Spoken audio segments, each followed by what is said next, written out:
few years back, I had a conversation with David Danks. David I think he was at Carnegie Mellon University at the time. Then he became a professor of data science and philosophy and policy at the University of California, San Diego. That's where he is right now. And actually, in January, he'll become, ready for this? This is a mouthful, buckle up, JSF Distinguished University Professor of Philosophy for Artificial Intelligence and Data Science at the University of Virginia. So anyway, he's a very accomplished philosopher, data scientist, advisor to companies, government, etc. And back then, when we had the conversation, we talked about this thing that he called ethical interoperability. Ethical interoperability. Again, a mouthful. But the idea is that just as we need technology to be interoperable, we need our system to work with their system so that we can get the whole system to work.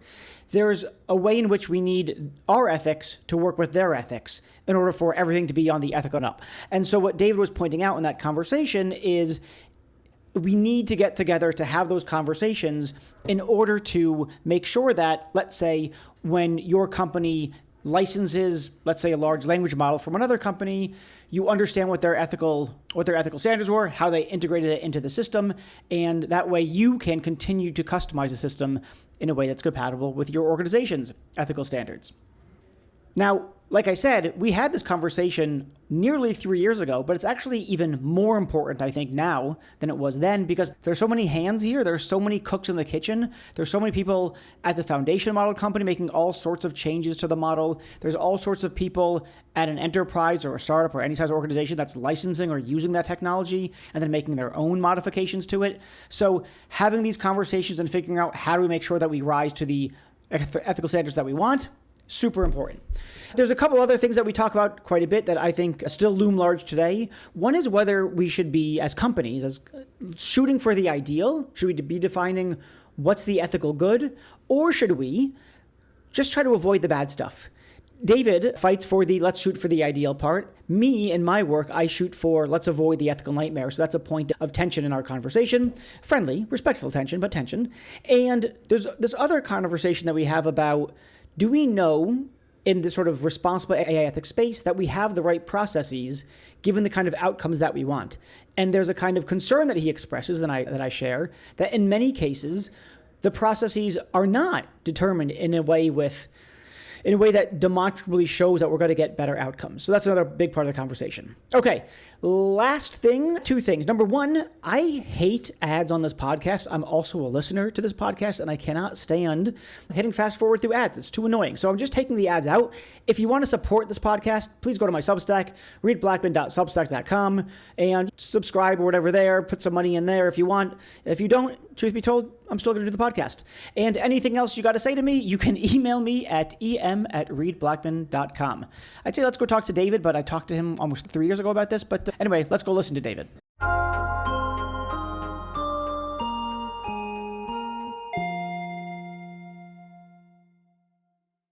David, thanks for coming back.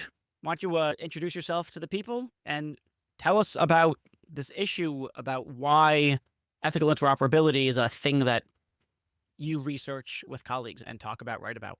So I think most people are familiar with the idea of technical interoperability. That's the idea that if we want to have one computer system work with another, they have to be able to communicate. They have to be interoperable. So they have to pass information using a standardized format. Or we could think about the interoperability of, say, in a military context, the radio systems, or in a law enforcement context, the interoperability of the radio systems of the police department, the fire department. How did they all manage to communicate without messing up the system, without having crosstalk and these kinds of things?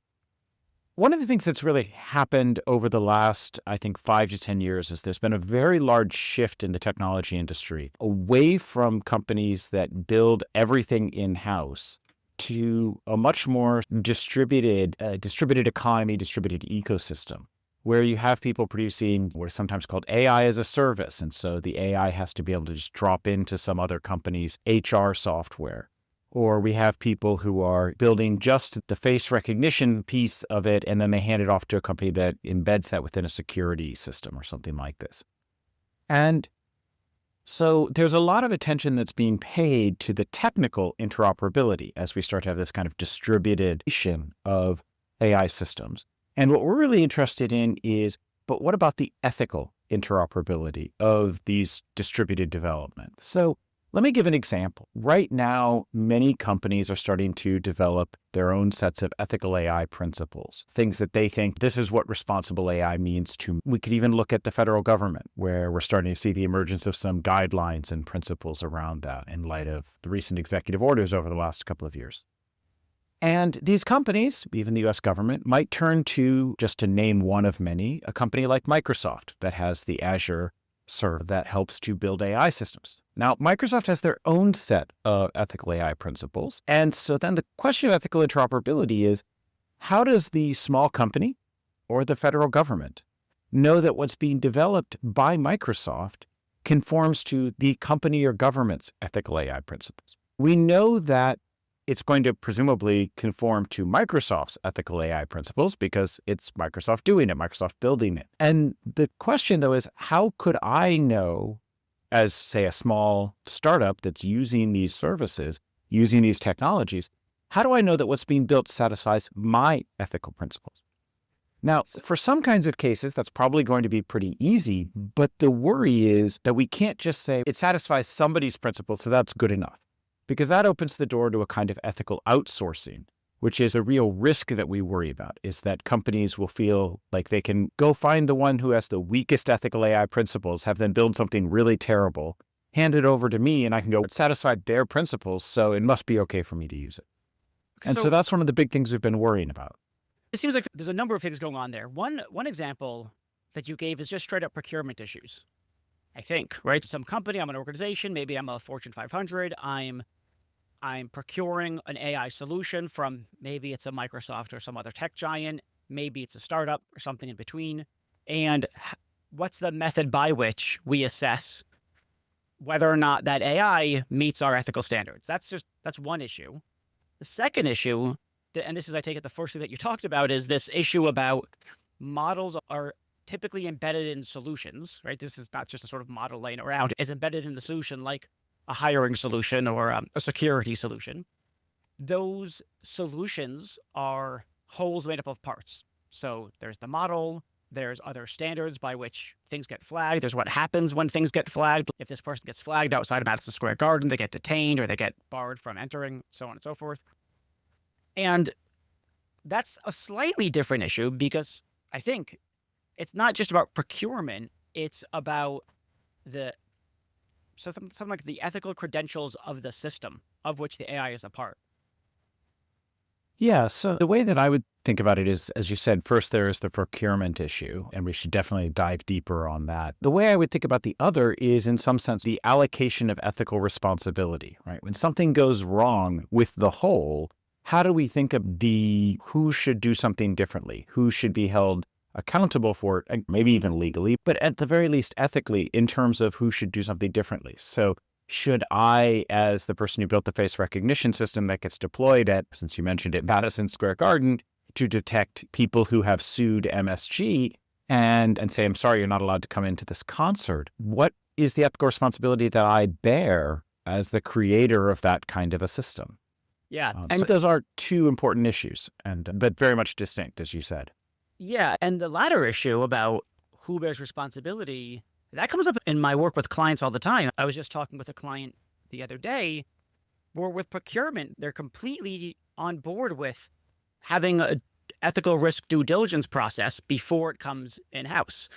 But when it comes to servicing a client, building a model for a client that they'll embed in the system, they're not completely unreasonably, but we could talk about whether it's unreasonable, a little bit more permissive because they think, look, it's up to our client. We can flag certain issues for them. We can flag, hey, if you use this to do X, you might wind up discriminating against people, or there's going to be false positives because it's impossible not to have false positives. And that could cause some downstream harm.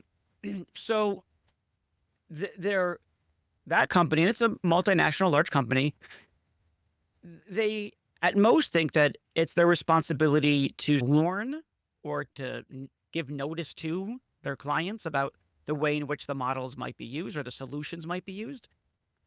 But they have it, or their take is, it's ultimately the client's responsibility, whether or not it's on the ethical up and up. Does that sound like a reasonable approach to you? Or do you think that's to shirk too much responsibility? Depends on the context. What do you think? So in that case, and I definitely want to come back to the procurement issue because I think it's not as easy as perhaps your client thinks Oh, of course to not. write procurement Yes. that touches on ethical issues. But I think in that case, it is going to depend at least a bit on the context. I think there is a question about what can be reasonably expected that the client will do with the system that I build. I do believe that I can be complicit in the wrongs that are committed by others if I facilitate them knowingly. Abetting a crime is nonetheless ethically problematic, even if I didn't commit the crime myself.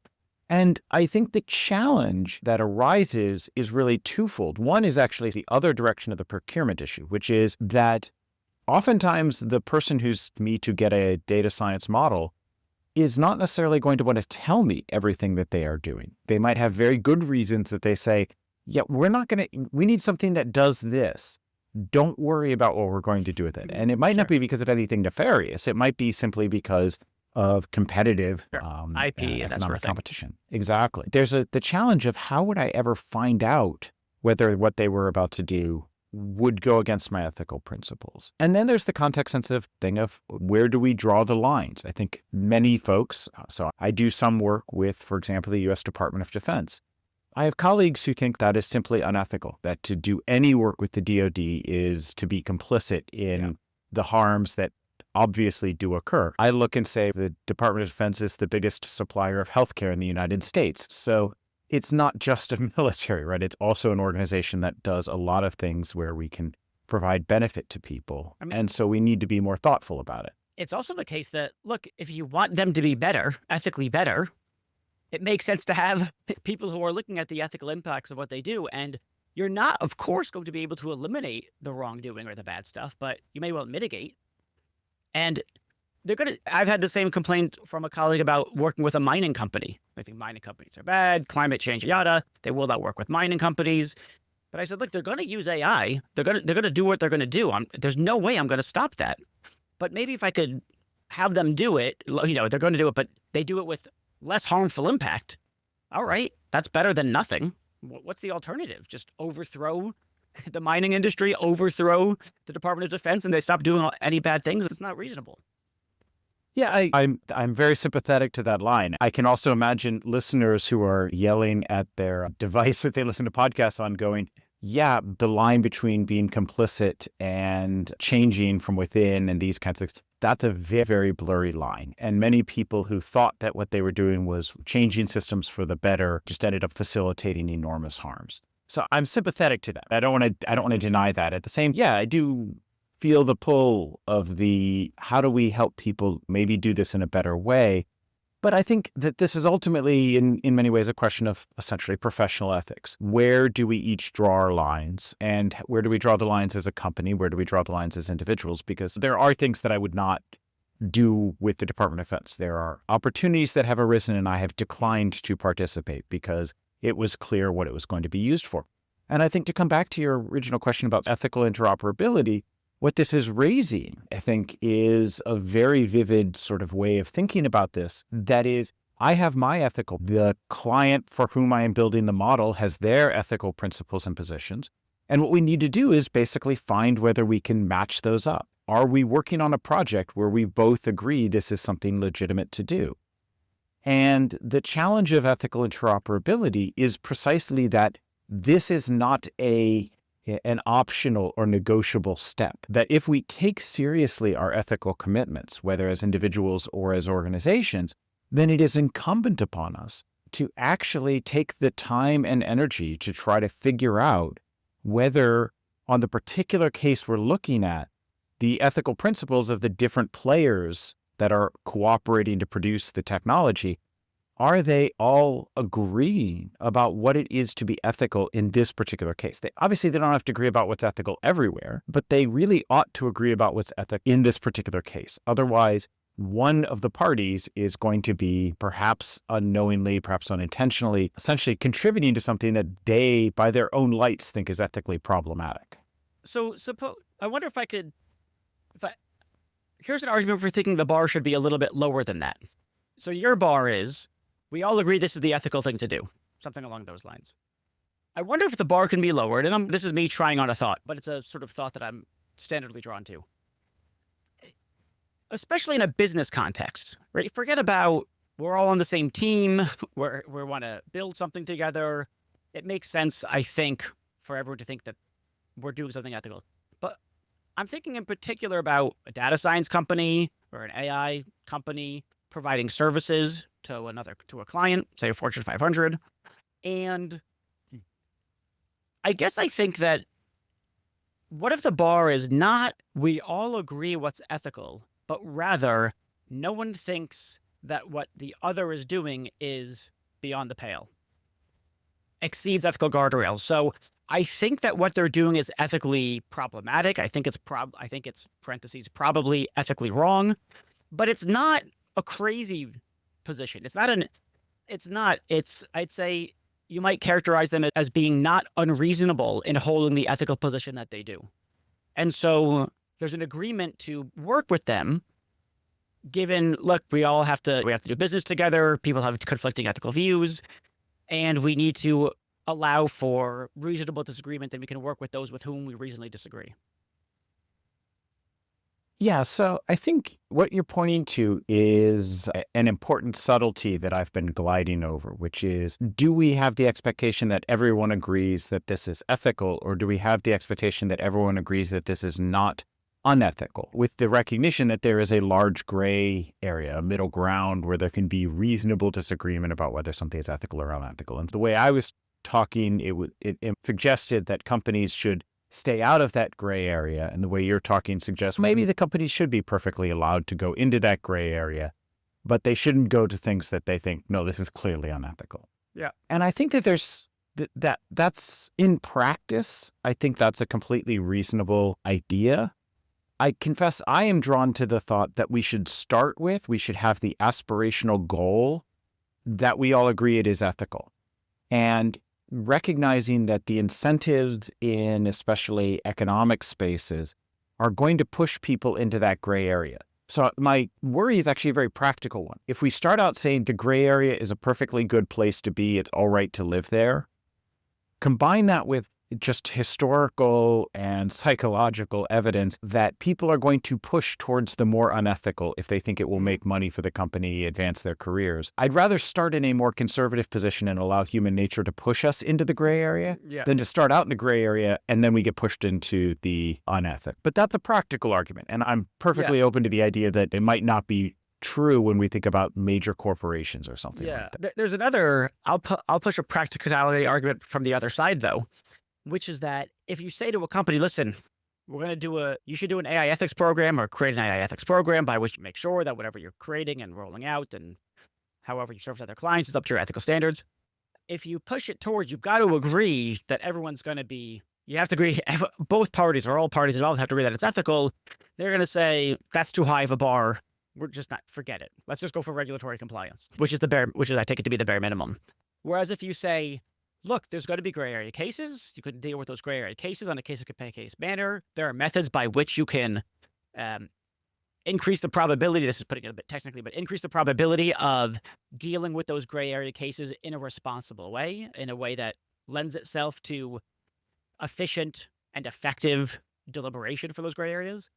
And then I think the AI ethics program, as it were, is an easier sell. It's something that they can more see themselves getting themselves into because they're not, from the start of things, as they see it, tying their hands from innovation, from making sales, et cetera, losing market share. Yes, I guess I would say I'd be perfectly happy with that structure as you've described it. I think one of the things that we've really focused on, at least in our initial writings and speakings about this topic, is simply getting people to recognize that this is an issue. It's actually striking how many people in the tech industry, but also in a lot of governmental positions where they're working with industry, but they're also working between governments. And of course, every government has now come out with their batch of AI ethics principles. And one of the things we've been really struck by, both Dan and myself, is how many people have just it's never occurred to them that there might be things that are deemed ethical by one party, but not by the other. And that they need some way of figuring out, are we dealing with one of these kinds of cases? And it gets people to talk and actually engage in these kinds of bilateral, multilateral discussions. great. I'm happy Yeah. to do it Yeah. that way. And Yeah. so Yeah. what I worry about is people who say, it's almost a kind of burden of proof argument. It is the burden of proof that you have to convince me that what you're doing is not unethical? Or is it that I just assume what you're doing is fine, which is where we are right now. Right now where we are is everyone just assumes everyone else is doing something fine and then is shocked to later learn that in fact the technology was used in a problematic way. And I think at the very least we need to bring a little bit of the burden of proof over to say, you got to do some due diligence. Figure out if this is one of those cases where you should at least be talking with the other side about whether you're contributing to building a system that is problematic.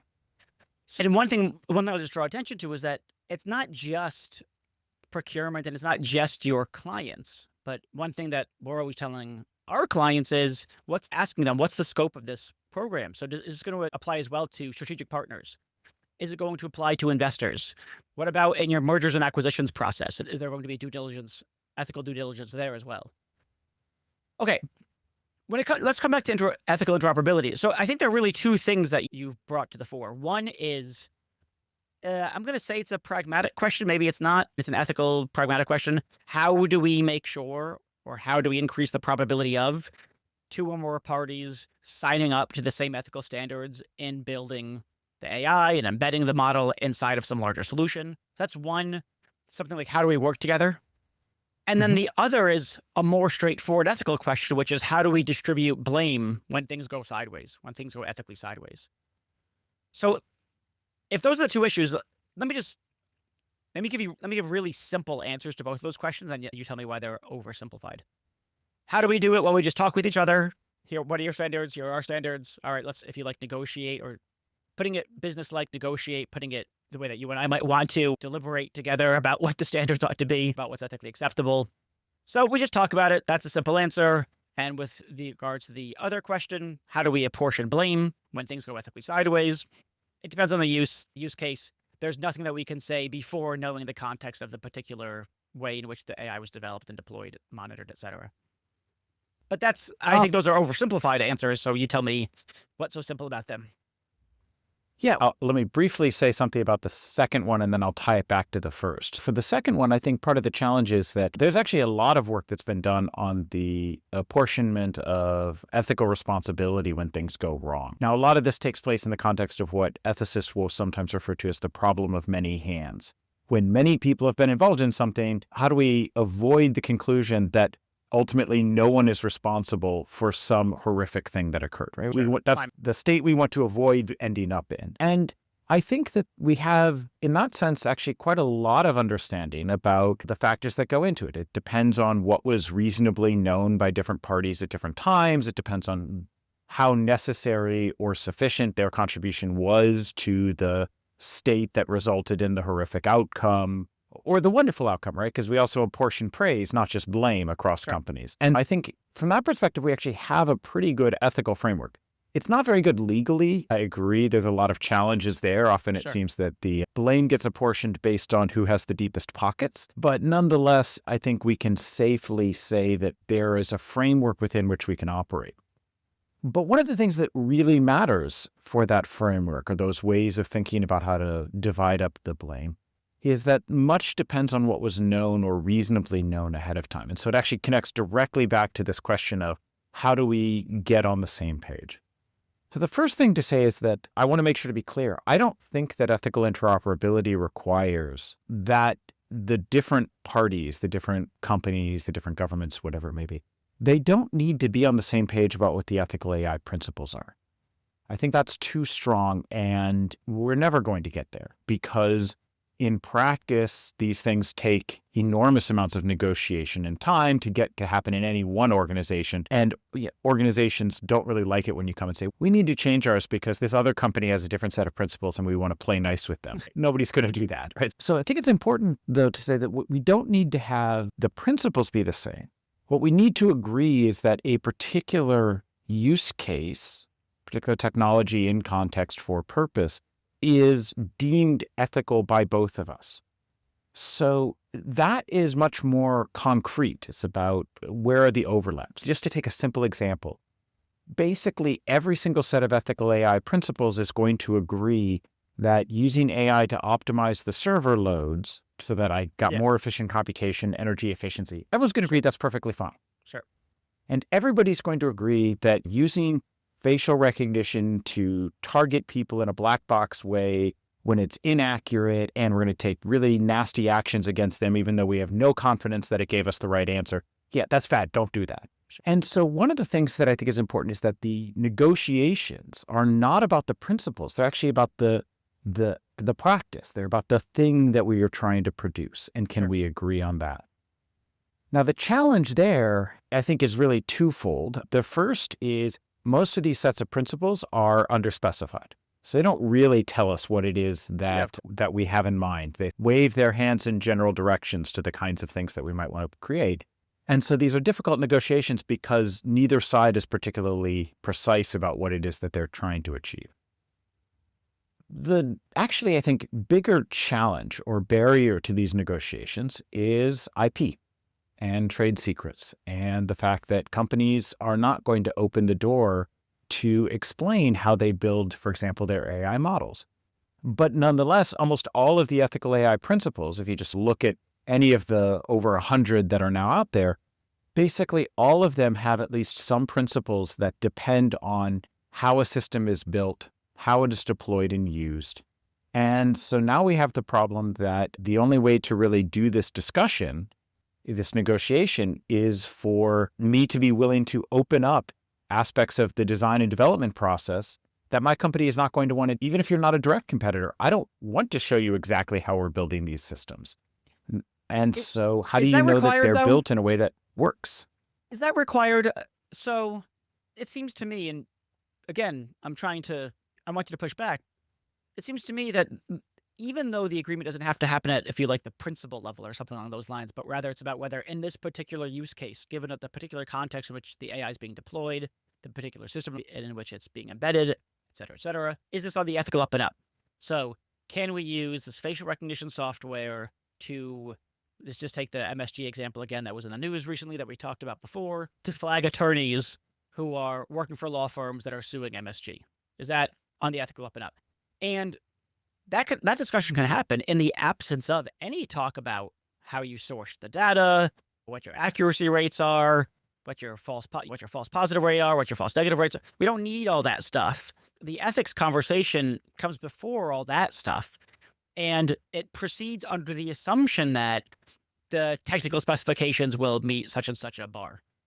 So don't we just have to have that, and we don't need that kind of discussion that would potentially disclose IP? So I'd say I would push back by saying I don't think it's that the ethical discussion happens prior. I think it's that an ethical discussion happens prior. So sure, one part of it is this something we ought to be doing in the first place?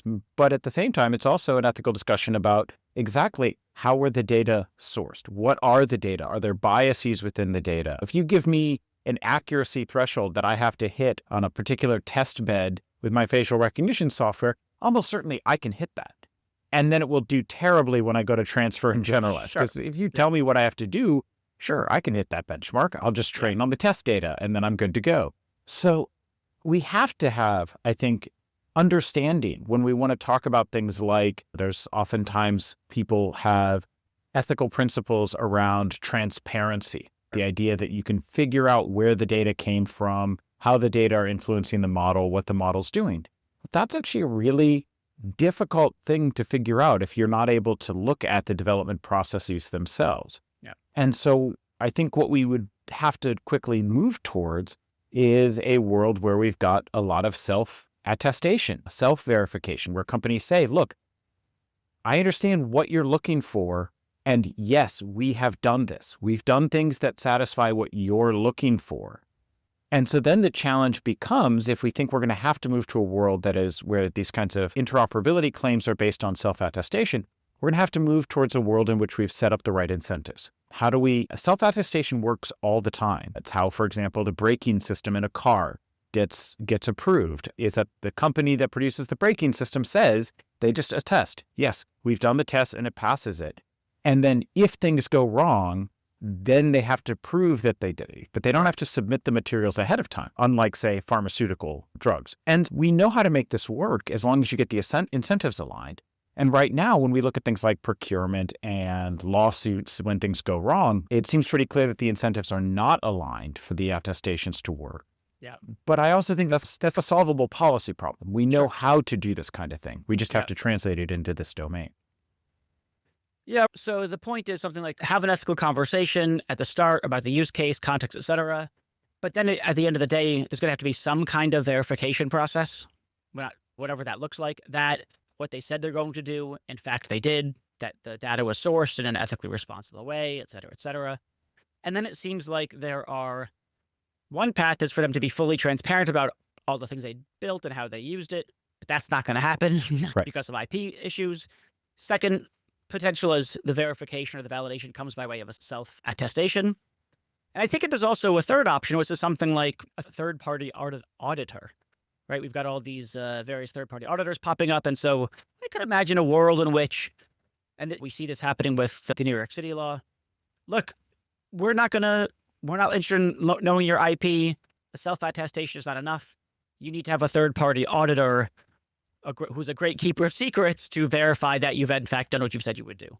And I take it that solution, it might vary by use case and in particular the risk of the use case, right? So I could imagine a company saying self-attestation is totally fine. The stakes are relatively low, but in various high stakes applications, you might think in that case, we're going to need a third-party auditor to verify. How does that sound?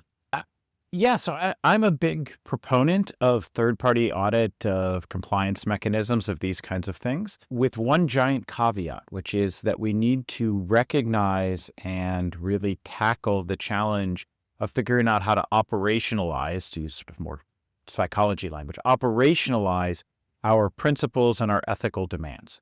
So I think right now there's a lot of talk of we need to have audits around transparency, just to use one I used before, governability, Sure. or bias in the case of the New York law, and very little understanding of what that actually means. Yeah. We are not good yet at what we really want. I think in some sense we want to have we've got these principles.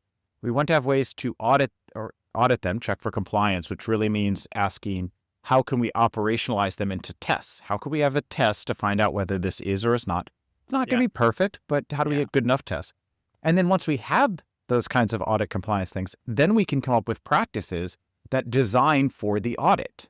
Right. So I think right now there's a lot of talk of how do we go from principles to practice.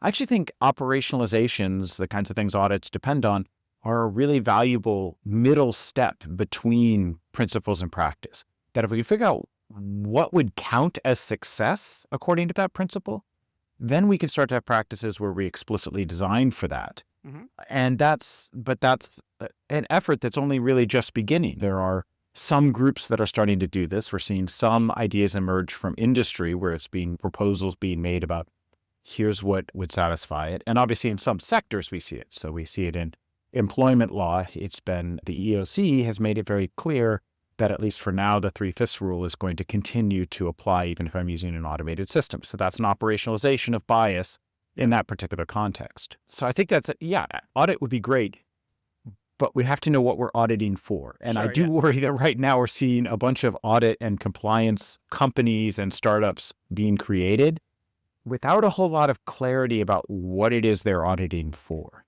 Yeah, it seems to me not unreasonably that what they're auditing for is that a certain process has occurred as opposed to a certain outcome has been produced. So did you look for bias? Did you test for bias? Did you document your identification of potential sources of bias at the concept phase? Did you document the results for testing for bias at the testing and validation stage or at pre-deployment? What were your findings? Can you give an explanation for why you chose this metric for bias instead of that one? Can you give an explanation for when did you address whether a black box model was appropriate for this particular use case? And it's all process driven, but the problem is that there's no standards for correctness other than it's been done. So did you check for bias? Right. Yes. Oh, okay. Did you choose a metric? Yes. Do you have a reason for you choosing that metric? Yes, we do. It was X. But the audit company is no position to assess whether X is a good reason for using that bias metric or has no grounds on which to assess whether Y was a good reason for using a black box model for this particular use case. They could just verify that there was some reason given for the choice and that has been documented, but that's rather thin. Yeah, I think the history of auditing for process compliance, the history of that is pretty clear, I think, when we look at it. It works just when we have very clear processes that have been demonstrated to lead to the outcomes that we care about. Right. A lot of the audit for, let's take things like expense reimbursement in a large organization. The audits of those do tend to focus on process. But it's because in the process, there are these 3 reasons you can give for an exception. Did you give one of these 3 things? And do you have documentation for it? And now, of course, in AI, it is well known, we don't have best practices. We don't know what processes lead to the kinds of ethically desirable, beneficial outcomes that we all want. And so I agree that right now, the audits that are being put out there, they focus on process. And we don't know what process they should be ensuring people follow. So it's hard to see how that's going to work. I have the utmost confidence that we are, as a community, going to get to a place that we know much more about best practices and we could move to that kind of a model. But we're not there yet. And I think we're at least 5 years away from really having it. Okay, let me dig into that for a minute before we should wrap it up. So I'm going to push a sort of simple line, and I want you to push back. We know what best practices are. So goes the argument. So goes the thought that I'm trying on and want you to push against. We know what best practices are. The concept phase, think about potential sources of bias, get a cross-functional team involved, get some data scientists involved, some ethicists, some sociologists, some attorneys, some civil rights people. Right, have a deliberate about it with the right set of people. And if you've got the right set of people deliberating at about the right time, that increases the probability of getting the right answer about whether, say, a black box model is acceptable or whether there's a privacy violation by virtue of the data that we're proposing to collect or the data that we're proposing to infer or the surveillance we're proposing to engage in or what would count as bias or discriminatory in this particular use case. So getting that cross-functional team involved in the process and indeed at each stage of the AI lifecycle to have those kinds of conversations does increase the probability of getting it right. What more could you want? Similarly with the criminal justice system, the best we assess whether or not the procedure's been fair because we think, okay, you have a jury of your peers, we've got certain rules for what that kind of conversation looks like or what the trial should look like. Is that the idea? We're missing something like something analogous to rules by which the trial ought to be conducted in the AI ethics deliberation space? Is that the issue? So I think it's a couple of things. The first I would say is I would actually revise what you said. I would say we all think we know what works, but we don't actually have very much evidence for it. There's remarkably little evidence showing that bringing together a cross-functional multidisciplinary team actually leads to better outcomes. We all believe it, myself included, but we actually don't have a whole lot of good controlled evidence that this is going to work. We do have evidence that bringing people... It might be a reasonable assumption, but we lack empirical evidence. It might be, but we need to actually check those kinds of things. And there are some of us who are trying to take big in your capstone projects and see if we can do controlled experiments on them. But that's another discussion. So I think the deeper issue is exactly what you were saying, which is it's not just about bringing together these people. It's about bringing them together for particular kinds of discussions that are structured in particular ways. If you put the ethicist in the room and then they're ignored, that's probably not going to lead to the kinds of outcomes we want. I know I've had the experience, I'm guessing you have as well, of talking to companies and they'll say, we want to do this thing. And I'll say, okay, here's all the ethical problems with that. And they go, yeah, but we really want to do that thing. And I go, well, okay, I don't work here. It's not, it is legal. I can't stop you from doing it, but it's not ethical. And they go, yeah, but are you sure you can't tell us that it's ethical? And I'm like, no, I'm not going to. They have no interest in actually listening to what I have to say. Sure. They want to do what they want to do, and they wanted the cover for it. So that's just a very simplistic, extreme example of the fact it's not just about who's in the room, it's about what happens in the room. And there we really, I don't think, have any good understanding of what the better practices are for trying to get to better outcomes. Beyond banalities, listen to other people, learn to communicate across disciplinary and boundaries and across perspectives. Those things, but that doesn't translate into anything that an auditor could come in and do, could check for. So again, me pushing back, trying on a thought. That's what we get with juries, right? We think that we ought to have juries. There's no, as far as I know, there's no formal rules by which juries are required to deliberate. They throw the jurors in a room. There is a foreman or a foreperson. They talk about it. They hash it out. There's the good, the bad, and the ugly. and then we just go with that? So my understanding is that there at least are some rules about what can be discussed and what can't. I would actually, this may be a controversial thing to suggest, but I would actually suggest that I think jury decisions and jury deliberations would be improved if there were a little bit of structure provided to them. I understand why we err on the side of not putting that structure on, but nonetheless, I think that it would be improved. Now, I say this as somebody who has never been selected for a jury, and I would imagine they would look and say, philosophy professor, we don't want you anywhere near a jury. But you've seen 12 Angry Men, you get it. Oh, sure. Yeah, no, exactly. No, but so I think that this is, but I think it's a good example where we might have good reasons not to put a lot of structure, but we shouldn't thereby claim that this is the better way to do it. It may well be that there are better ways that we could have juries function, that in a sense, better in the sense of being more likely to yield an accurate and just outcome. And I think we should, personally, I think that in tech, we should embrace the opportunity to experiment and to try different ways of developing technology. I was not actually joking when I was saying that one of the things I would love to do is we require senior capstone project teams here at UC San Diego for all the data science majors. I would love to do a kind of semi-controlled experiment where we shake the groups and we put some people together that have a more multidisciplinary background, some that are just straight data science and statistics, and look to see, are the multidisciplinary groups better able to identify ethical concerns about the projects that they're doing for their capstone? I think that'd be wonderful to get to do. There's a whole lot of complications, but I think we need to embrace it.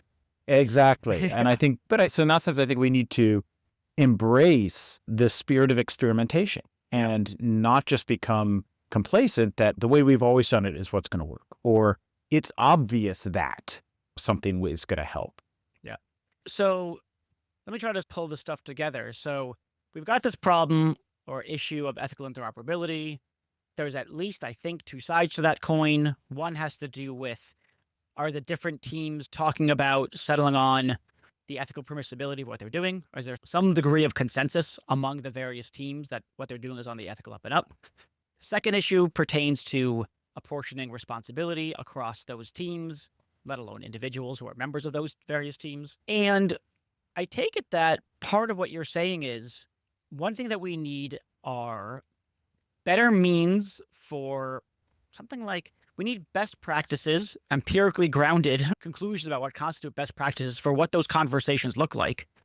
And then it might be the case that responsibility is going to be distributed to the extent that different teams or different members of those teams actually engage or flout those best practices for what the conversation ought to look like. I think that would be an amazing world if we could end up that. And I say it that way because here as we come to the close of the conversation, I do want to make sure to emphasize that this is still early days. To the best of Dan's and my ability to figure it out, the term ethical interoperability doesn't appear before a talk that I gave about a year and a half ago, or 2 years ago. You just don't see this term being used. And so one thing that would count as a small win is just to get people to recognize that they can't just think about what's the API that my software is going to be able to call on your end. They can't just think about those kinds of technical questions. They have to think about the ethical, or else we are basically shirking our responsibilities to our own ethical commitments, either corporate or professional or personal.